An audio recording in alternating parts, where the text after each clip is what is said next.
Greetings, Crawford Ashley here, the spiritual boxer, and I'm going to talk about boxing again, as I always do.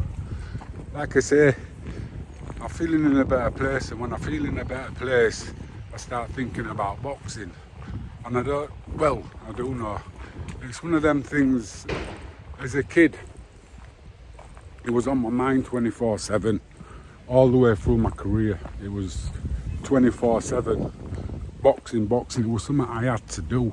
It wasn't something I really wanted to do, but there was nothing else in my head. There was nothing else I wanted to do, just box.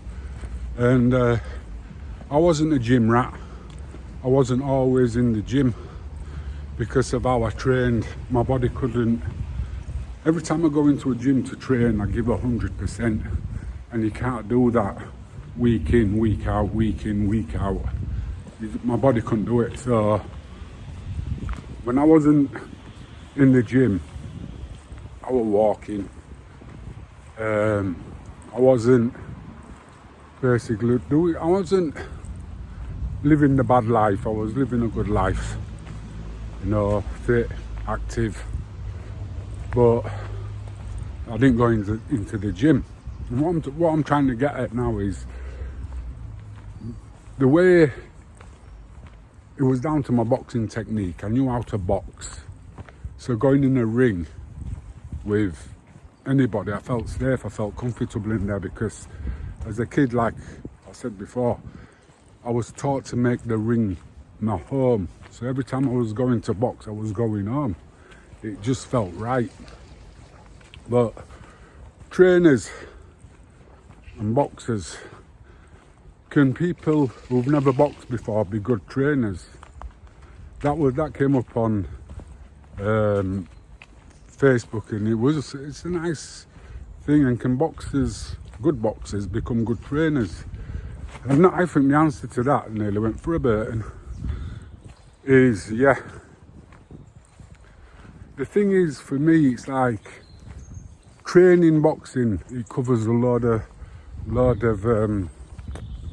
aspects, and once you've got the basics down, you can go to any so-called trainer, because the trainer's there to sort of like polish you. I remember Darky Smith saying to me when I first went down to Romford, when I was telling you I sparred with Chris Eubanks. This is there at that time. And I'm in the car, and he said to me, "It's not my job to get you fit."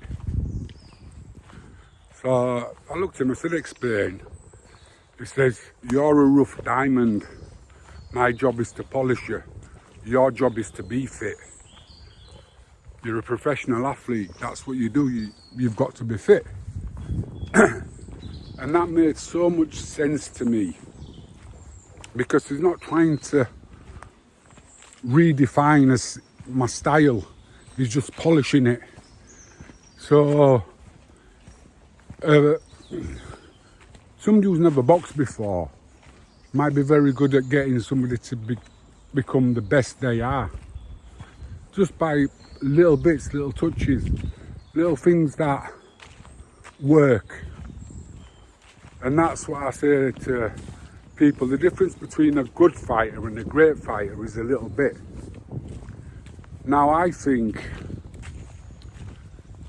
if you're starting off boxing, just starting, find somebody who has boxed, because they understand what it's like in the ring. Now, if you've got the basics down, it don't make no difference, because if you look at, people keep mentioning Angelo Dundee as a great fighter. No, Muhammad Ali had made any trainer a great trainer. And then when you've got one, people flock. It's like not straight after he had Leonard, another one, world champion no matter who's in his corner. So I can't be asked going through all the names. But do I rate Angelo Dundee as a great trainer? No. Another one, Emmanuel Stewart. I was in Big Bear for 6 weeks. and I watched him, and I watch everything. I've got, somebody say I got HD, whatever you call it. I've got to die. My mind don't work like everybody else's, let's just put it that way. And I was watching him and studying him, and he's a great tactician, a brilliant tactician, because he knows the game plan. He can watch and see the weaknesses of the other fighters. And I was supposed to box Tommy Hearns 3 times, and it never happened. And I think the reason why is because Emmanuel Stewart couldn't work out a game plan for me. And the simple fact is every time I'm in the gym, I'm working on the weaknesses. I'm not working on my strengths, I'm working on the weaknesses. And another one about criticism. I love criticism. You can criticize me all you like. If it hits me, I want to know why it hurts. If it's true, it's not it's not criticism. It's an opportunity to advance. It's advice to move forward. So when people give you advice or criticism, take it whatever way you want. You know, if you think it's criticism, why are they criticising you? Do they know what they're on about? No, so why does it fucking bother you? You know, if they criticise you and it bothers you, why? Change, then it's advice. So it's just how you look at things. And I always say to people when I'm training them, oh, let's get back onto that, yeah. Good trainers that are boxed, what they who are good boxers, for me, when I finished boxing, like I said, it was only 24 hours a day. I had 14 years as a professional, and 11 of them years I was in the top 5%, easy. And that's what level I was competing at. I was the best boxer in Britain for 9 years at my weight. Check my record out. But when I retired, boxing was still on my head, but I wasn't a boxer. But what happened is everything I've learned, I've tried to condense and extrapolate and learn how to teach it simply. All the things that don't work, I'm not interested in. But the things that do work, that's what I try and train. Especially with people who are just starting off boxing who haven't got a clue. I show them certain things. I was training one kid on a 6-week course. He hasn't been on the pads with me once, because pads are what people think they are. Just telling you that.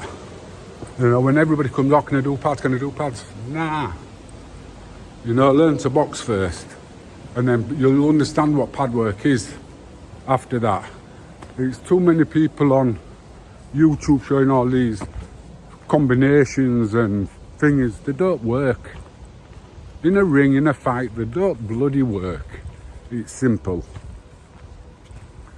So everything you do outside the ring, if you want to box, should be in the ring.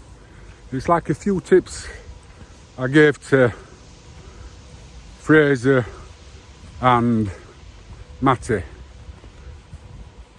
One, learn to put your bandages on right, correctly. If your fingers are tingling at the end of a session, you're putting your bandages on wrong. If your hands are hurting, you're putting your bandages on wrong. And if you correct that, you're going to start training harder and better, because your hands are hurting, so you can throw harder punches, you can do this. So learn to put your bandages on. And the next one, only one I'm going to give you after that, no more, is train with your gum shield in. Run with your gum shield in. In the fight, when you're under stress, you need to be comfortable. When you've got something in your mouth that's not comfortable, it's an horrible experience. And I think that's another one that trainers who've never boxed before don't understand that. You know, and yeah, I'm not going to give you no more tips. If you like the vibe, subscribe, you might get some more tips tomorrow. press the notification. That's what I've been told to say anyway. But like I say, if you like the vibe, then subscribe, see how this goes, and interact.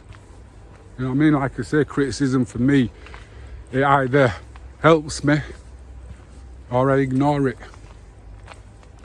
So like I say, I'm just chilling out.